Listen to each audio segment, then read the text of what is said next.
ಬಹಳ ಅತ್ಯಂತ ಮೊನ್ನೆ ಸಂಭಾಜಿ ಪಾಟೀಲ್ ಪ್ರತಿಮೆಯನ್ನು ಹಾಕ್ತಾರೆ. ಯಾರು ಕರ್ನಾಟಕ ಸರ್ಕಾರದ ಪೊಲೀಸ್ ಇಲಾಖೆ ಆಗಲಿ,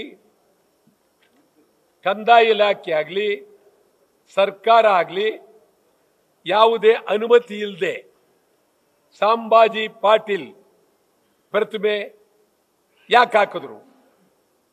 ಕಿತ್ತು ಅದನ್ನ ಜಿಲ್ಲಾಧಿಕಾರಿಗಳ ಕಾರ್ಯಾಲಯದಲ್ಲಿ ಇಡಬೇಕಾಗಿತ್ತು, ಎಸಿಬೇಕಾಗಿತ್ತು.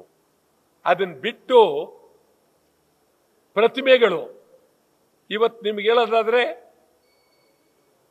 ಮಹಾರಾಷ್ಟ್ರದಲ್ಲಿ, ಅದರಲ್ಲೂ ಕನ್ನಡದ ಗಂಡು ಮೆಟ್ಟಿದೆಲ್ಲ ಸೊಲ್ಲಾಪುರ, ಅಕ್ಕಲಕೋಟೆ, ಅಲ್ಲೆಲ್ಲ 100ಕ್ಕೆ 100 ಕನ್ನಡಿಗರು. ಅಲ್ಲೂ ಕನ್ನಡ ನಾಡಿನ ಹಿರಿಮೆಯ ಯಾವ ಮಹಾಮಹಿಮನ ಪ್ರತಿಮೆ ಇಲ್ಲ. ಸಂಗೊಳ್ಳಿ ರಾಯಣ್ಣದಿಲ್ಲ, ಕಿತ್ತೂರು ರಾಣಿ ಚೆನ್ನಮ್ಮಂದಿಲ್ಲ, ಬೆಳವಾಡಿ ಮಲ್ಲಮ್ಮಂದಿಲ್ಲ,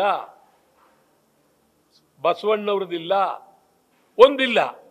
ಇಲ್ಲಿ ಶಿವಾಜಿ ಪ್ರತಿಮೆ ಜೊತೆಗೆ ಇತ್ತೀಚೆಗೆ ಇದು ಶುರುವಾಗಿದೆ, ಶಿವಾಜಿ ಸಿನಿಮಾ. ಶಿವಾಜಿ ಹೆಸರಿನಲ್ಲಿ ಸಿನಿಮಾ.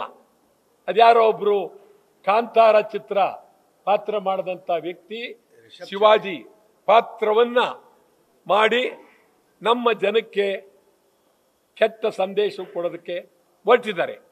ನಾನು ಹೇಳ್ತೀನಿ, ಮಹಾರಾಷ್ಟ್ರ ಸರ್ಕಾರಕ್ಕೆ ಬಾಲಾ ಠಾಕ್ರೆ ಮಗನಾಗಲಿ, ಠಾಕ್ರೆ ಚಲಿತ್ ಸಿಂಧಿ ಆಗಲಿ, ನೀವು ನಿಮ್ಮ ಮಹಾರಾಷ್ಟ್ರದಲ್ಲಿ ಕನಿಷ್ಠ ಇಬ್ಬರು ಈ ನಾಡಿನ ಮಹಾಮಹಿಮರ ಪ್ರತಿಮೆಯನ್ನು ಹಾಕಿ. ಯಡಿಯೂರಪ್ಪನವರು ಮುಖ್ಯಮಂತ್ರಿ ಇದ್ದಾಗ ತಿರುವಳ್ಳೂರು ಪ್ರತಿಮೆ ಹಾಕಿದ್ರು. ಬಹಳ ನೋವು, ಕೇಳೋರೇ ಇಲ್ಲ. ಕನ್ನಡದ ಗಾಂಭೀರ್ಯ ಇಲ್ಲ, ಅಭಿಮಾನ ಇಲ್ಲ. ನಾವು ಹೋರಾಟ ಮಾಡೋದಕ್ಕೆ ಇಳಿದಾಗ ನಮ್ಮ ಬಗ್ಗೆ ಮಾತಾಡ್ತಕ್ಕಂಥವರೇ ಬಹಳ. ಈಗ ನೋಡಿ, ನಾವು ಇವತ್ತೊಂದು ಚಳವಳಿ ಕರೆ ಕೊಡ್ತೀವಿ, ಇದ್ರ ಬಗ್ಗೆ ಪರ ವಿರುದ್ಧ ಮಾತಾಡ್ತಕ್ಕಂಥವರು ನಾಳೆಯಿಂದ ಶುರುವಾಗ್ಬಿಡ್ತಾರೆ, ನಾಳೆಯಿಂದ ತಕ್ಷಣ ಶುರುವಾಗ್ಬಿಡ್ತಾರೆ. ನಾವು ಅದಕ್ಕೆ ಎಷ್ಟು ಎಚ್ಚರದಿಂದ ನಮ್ಮ ಸ್ನೇಹಿತರುಗಳೆಲ್ಲ ಕೂಡಿಸ್ಕೊಂಡು ನಾವು ಇದನ್ನು ಭದ್ರವಾಗಿ ಮಾಡಬೇಕಾಗತ್ತೆ ಅಂತ ಹೇಳಿ ನಾನು ಗಂಭೀರವಾಗಿ ಚಿಂತನೆ ಮಾಡಿದೆ.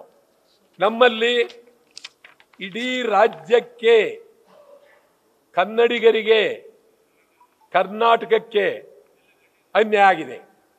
ಉತ್ತರ ಕರ್ನಾಟಕ ಅಭಿವೃದ್ಧಿ ಆಗಿಲ್ಲ, ಕಲ್ಯಾಣ ಕರ್ನಾಟಕ ಅಭಿವೃದ್ಧಿ ಆಗಿಲ್ಲ, ಗಡಿನಾಡು ಅಭಿವೃದ್ಧಿ ಆಗಿಲ್ಲ, ಬೆಳಗಾವಿ ಸಂಪೂರ್ಣ ಮರಾಠಿಗರ ಕೈಲಿದೆ. ಸಂಪೂರ್ಣ ಹೆಬ್ಬಾಳ್ಕರ್ ಆಗಲಿ, ಅವ್ರ್ಯಾರೋ ಸಾಹುಕಾರರು ಅಂತಿದ್ದಾರೆ, ಅವರಾಗ್ಲಿ ಎಲ್ಲರೂ ಮರಾಠಿ ಪರ.